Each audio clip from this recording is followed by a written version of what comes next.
Ni mtazamaji wa YouTube channel hii pendwa ya Nyayo TV. Bwana, kama ilivyo ada yetu, leo mpaka nyumbani, kwenye kipindi chetu hiki cha mpaka nyumbani, tumemtimbia miongoni mwa watu ambao tumeamua kuwafanyia surprise.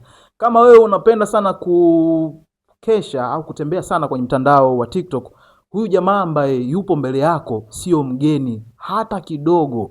Ni mtu ambaye anajulikana kinoma noma kutokana na namna ambavyo anawasaidia vijana kwenye nyanja tofauti tofauti. Tuko naye hapa kupiga naye story ili kumjua vizuri yeye ni nani. Hivyo ni vyema ukabaki kwenye kipindi chetu kuanzia mwanzo wa kipindi chetu mpaka mwisho wa kipindi chetu. Bwana brother, mambo vipi? Mambo ni safi kabisa. Fresh kabisa? Ndio. Bwana, ningependa kama utaridhia watazamaji wa YouTube channel yetu ipendwa ya Nyayo TV wakujue wewe ni nani.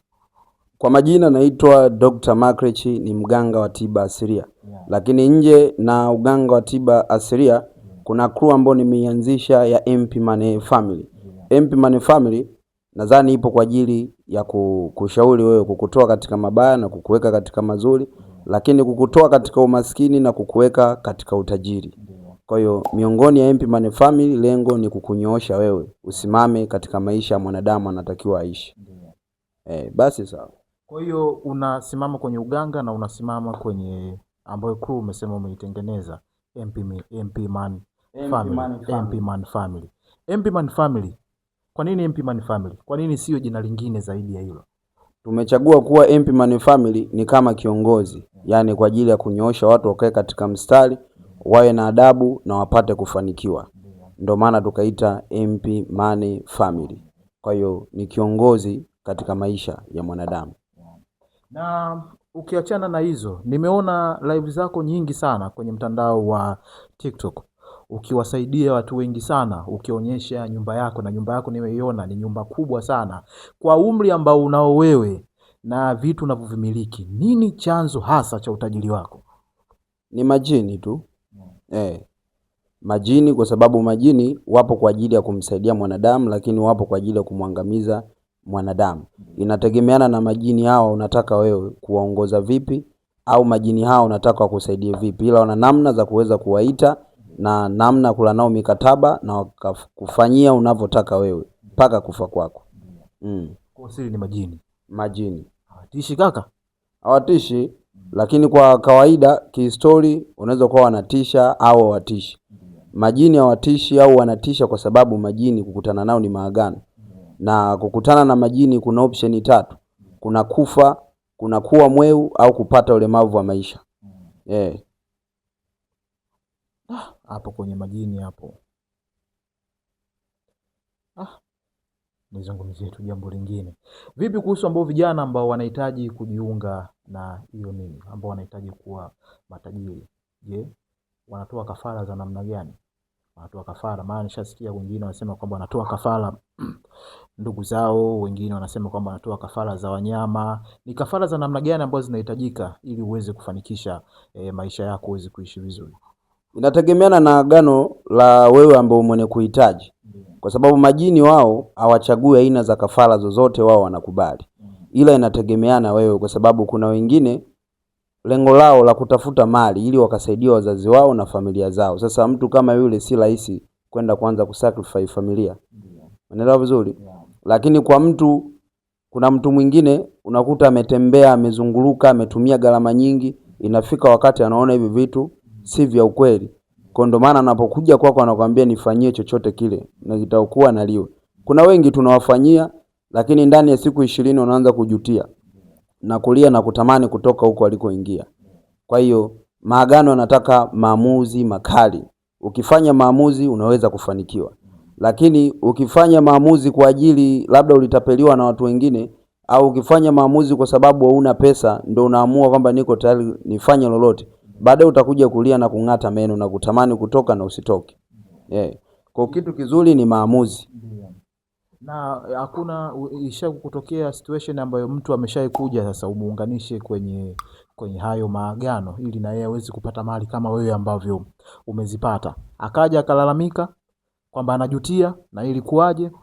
Walalamikaji ni wengi sana, nasema ni vile tu si mtu wa kuwaposti au kuachukua voice zao na nini na wanaolalamika ni wale watu wanokuja pasipokuwa na maamuzi. Kuna mwingine anakuja kwa ajili ya kujaribu aone kwamba hivi vitu vipo, lakini kuna mwingine anaamua kufanya vitu hivi kwa sababu ameshazunguluka sana na ametumia gharama nyingi ya kufanikiwa. Kwa hiyo akija kwangu anasema mimi niko tayari, nimetoka 1 2 3, mimi nachotaka tu nataka pesa, sitaki kitu kingine, nataka mafanikio. Kwa hiyo fanya unavyotaka wewe.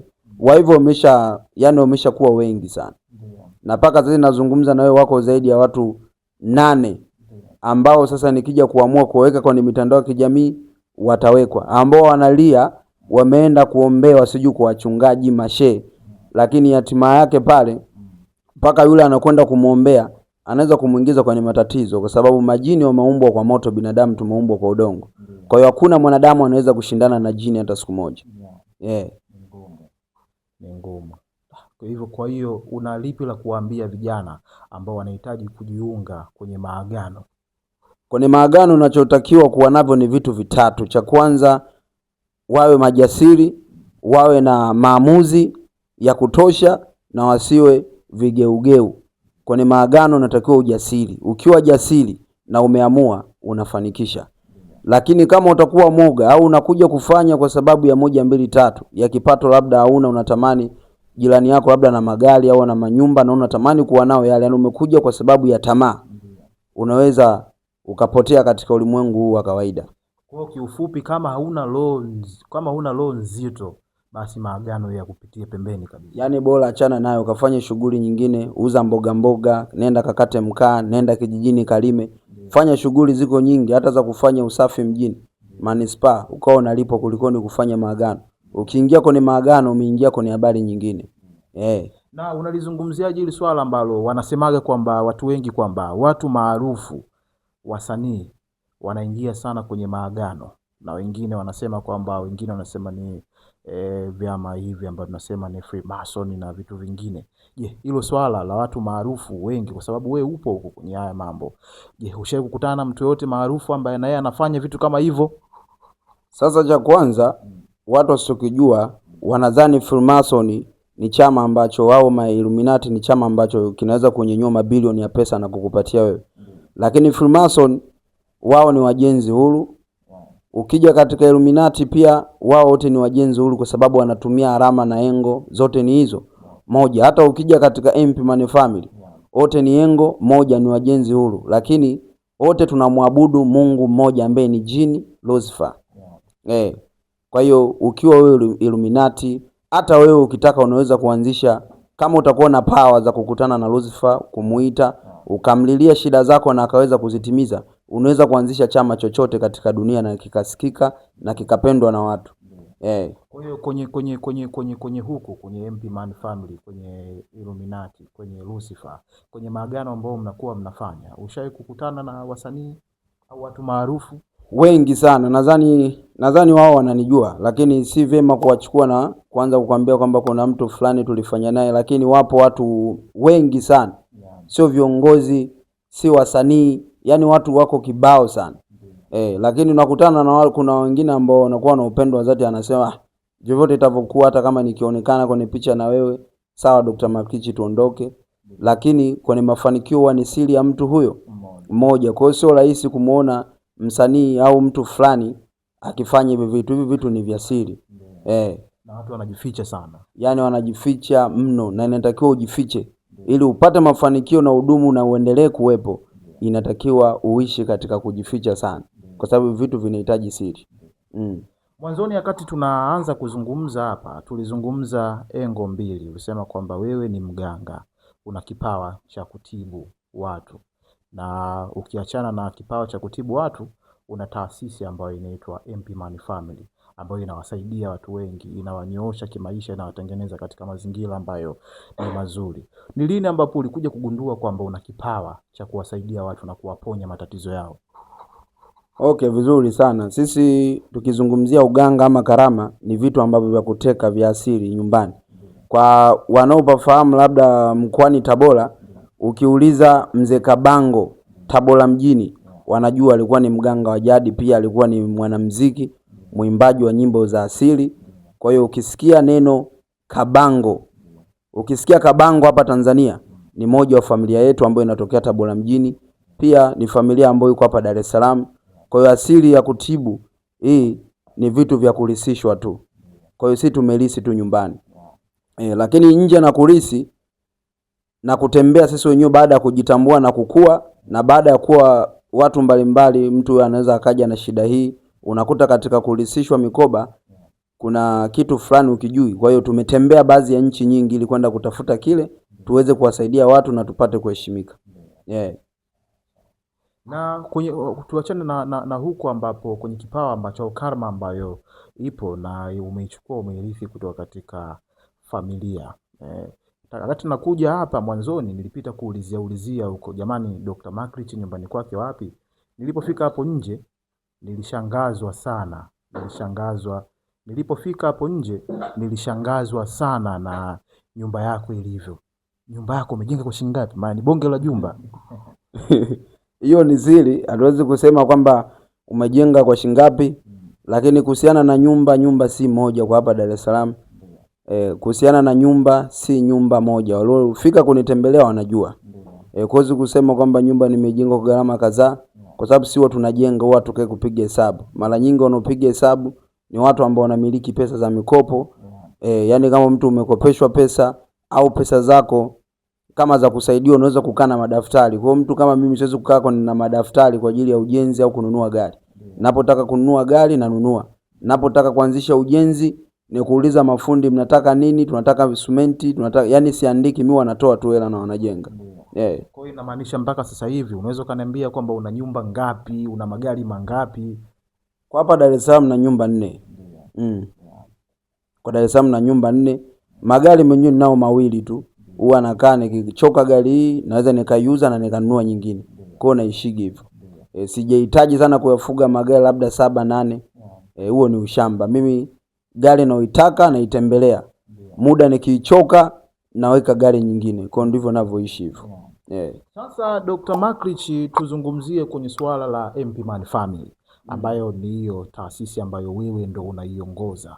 Kwa mfano mtu anataka kujiunga na MP Man Family, ni vitu gani ambavyo vinahitajika ili aweze kujiunga na MP Man Family? Ni vipi ambavyo vinahitajika? Cha kwanza, MP Man Family kujiunga nayo inatakiwa ufike kwetu, kisha uvunjwe maagano ya kwenu. Nikizungumzia maagano, kuna maagano ya kichawi.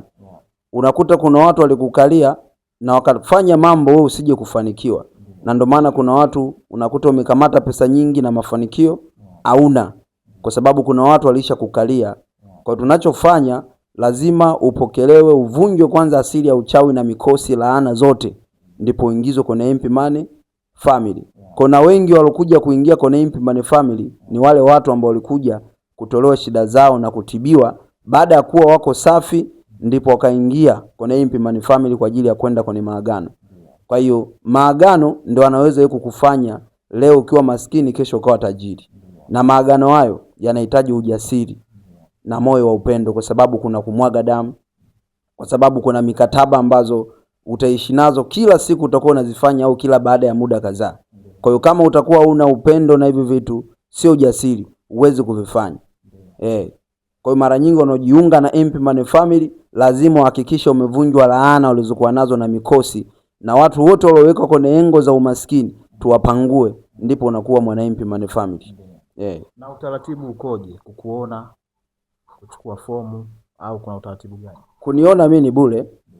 Kuniona ni bure muda wote, na tunaweza tukakutana katika sehemu yote. Tutakutana hata baa, tutakutana barabarani, kwa sababu tunaishi katika misingi ya kusaidia watu, hatuishi katika misingi ya kuvimba. Lakini ningetaka kwamba niishi maisha ya kuvimba, hakuna hata mtu angenisogelea. Lakini kwamba vitu ambavyo vinatuongoza ama tunaviongoza vimetuweka tuishi katika misingi iliyo huru. Yaani hatutakiwi kuvimba wala kunyenyapaa watu. Tumeumbwa katika kusaidia watu, tukutane na watu katika misiba, harusi, sherehe na kila kitu. Na ndio maana kuna watu unaweza nikakutana naye kwa miguu akajiuliza kweli huyu anaweza kunisaidia, au nikakutana naye nimevaa tu yani kitozi kawaida akasema huyu ndio mganga huyu. Kwa hiyo kalama haihitaji mbwembwe wala uganga, taaluma hazihitaji sijui labda uvae makanzu, uvae majoo ndio uonekane kwamba wewe unasaidia. Kalama ya mtu ipo katika mwili wake na ulimi wake. Tukitoka huko kwenye MP Man Family, nikuulize swali ambalo kidogo na kutoa nje kidogo na vitu ambavyo tumekuwa tumezungumza hapa katikati, jana juzi, mitandao ya kijamii imejaa mambo mengi sana na jambo ambalo linazungumziwa na lina trendi kwenye mitandao ya kijamii ni hili swala la Wema kupata mtoto, na tunajua kwamba amehangaika kwa muda mrefu kupata mtoto. Hili kwenye mambo ya kiimani limekaaje? Cha kwanza, Wema Sepetu, tunaanza kwanza, kwa mimi ambaye naona mbali naweza nikampa hongera kwa sababu ni mwanamke shupavu, ni mwanamke mpambanaji, ni mwanamke mwenye uhitaji. Kwa skendo alizopitia Wema Sepetu, maneno, kejeli, vicheko, kila kitu na kusengenywa, angekuwa mtu mwingine asingeweza. Lakini angalia Wema Sepetu amesemwa na watu wangapi? Vyombo vya habari, yani sehemu ngapi watu wamemsema, wameongea maneno mengi. Kwa hiyo micha msingi Wema Sepetu nampa respect sana, hongera, na alichofanya Wema Sepetu kila mwanadamu inatakiwa awe vile, yani usikate tamaa. Unapokata tamaa katika jambo lako lolote huwezi kufanikiwa. Lakini juzi nikaja nikasikia skendo mara sijui kupandikiza mtoto, sijui kufanya nini. Swala la kupandikiza mtoto, hizo ni skendo za watu katika mitandao. Yule ni mwanamke na ni mama na kaisha kuwa mama.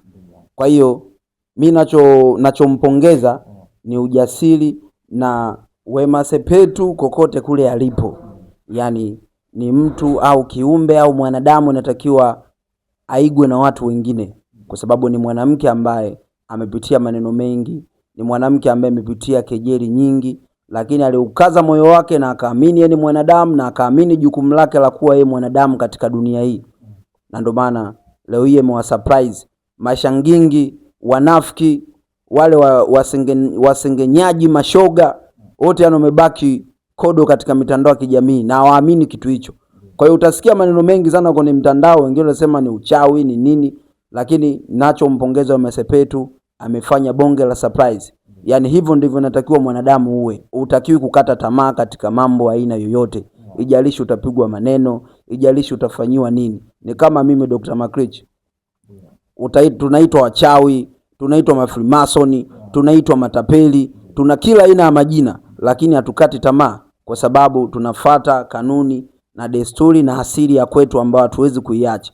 Na tungekuwa ni watu ambao tunaweza kuikimbia asili, leo hii kwa sababu pesa mimi niko nazo, ningeamua ningefungua tu mabiashara, nikanunua mabodaboda, alafu nikaachana na asili hii. Lakini asili hii ni ya kupewa, ya kukabidhiwa. Manake siwezi kuacha asili hii hata ningekuwa na matilioni ya pesa. Kwa hiyo Wema Sepetu kokote kule alipo, big up sana. Ni mtu ambaye unatakiwa uigwe na kila mwanamke au na kila mwanaume. Umefanya kitu kizuri sana katika dunia. Na unazungumziaje hili swala? Wengine wanasema kwamba mtoto wake anaweza kawa na nyota kali sana kwa sababu babake na mamake ni star. Okay, ustaa alionao ni ustaa wa kawaida, si ustaa mkubwa, lakini kama unavyojua Mungu hajawahi kuumba mtu mjinga. Umeelewa? Kila unamuona katika dunia ana mchango wake mkubwa sana. Kwa hiyo naweza nikasema kwa wao walipo ni mastaa, wazidi kuwa mastaa zaidi ya pale. Lakini pia nachowataka wao na kumuomba Mwenyezi Mungu mtoto yule amuweke maisha yote na awe mfano wa kuigwa na kila mtu, na nahisi yule mtoto ataishi maisha mazuri kuliko hata watoto ambao waliowahi kuzaa watoto 10, watoto 7. Kwa hiyo Wema Sepetu, saluti sana kokote kule ulipo na uzuu. Mungu awaweke na mzae tena ili mashangingi waendelee kuwashangaa. Bwana, hii love kubwa sana kwa Wema Sepetu. Una jambo gani la kuambia watu ambao wanatamani kujiunga na MP Money Family? Nachowaambia watu wanaotaka kujiunga na MP Money Family, wawe majasiri na watu ni maamuzi. Yaani wasiwe hivi wanakona kona. Wafanye maamuzi, kwa sababu mimi sina uwezo wa kuchukua mabilioni ya pesa na kukupatia au kunyanyua gari langu na kukupa wewe. Lakini uwezo nilionao ni kukukamata wewe na kukupeleka sehemu husika na ukafanikisha ndoto zako. Bwana, Mwananyayo TV nilikuwepo hapa nazungumza na si mwingine ni Dr. Makrich, miongoni mwa watu ambao wana karma ya utabibu, na ukiwa naye karibu huyu jamaa kwa namna moja au nyingine utafanikiwa. Kama nilivyosema mwanzoni kwamba kama umetembea kwenye mtandao wa TikTok mara kwa mara, huyu jamaa yuko live, anawasaidia watu wengi kinoma noma. Kama unajihisi kwamba wewe una ujasiri wa kutosha na unahitaji kumiliki mali, ni vyema ukamtafuta kwenye mitandao yake ya kijamii, ila hujazungumza kuhusu namba yako shehe wangu. Namba yangu ya simu nadhani watu wengi sana wanayo katika dunia hii. Nadhani ilikuwa hata haina haja kutaja namba ya simu kwa sababu watu wengi tayari wamenifahamu, na ndio maana kuna watu wanaweza wanakuja wanakuambia kwamba Dr. Makrichi, ili ni kuamini naomba ufanye sijui nini, utoe nyoka hivi na hivi, ili labda mtu ni muaminishe. Hizi karama tulizonazo hazihitaji mbwembwe. Sio kwamba nikionyesha nyoka au nikifanya miujiza nimeshika mikono imetoka pesa ndio wewe uniamini. Kwa hiyo kwenye miujiza ndipo mnapotapeliwa. Kwa lazima mbadilike na mfanye maamuzi na mwe mna upendo katika maagano. Maagano nilikwambia na option 3: kufa, kuwa kichaa au kupata kidonda cha maisha. Kwa hiyo inatakiwa ujipange kweli kweli unapofanya maagano. Mwana Nyayo TV, huki ni kipindi, ni mwishoni mwa kipindi chetu. Kama ni mara yako ya kwanza kutembelea katika YouTube channel yetu hii pendwa ya Nyayo TV, ni vyema ukabonyeza kitufe cha alama ya subscribe hapo chini ili uwe miongoni mwa wanafamilia wapya wa YouTube channel yetu hii pendwa. This is Nyayo TV. Thank you for your time. Until next time.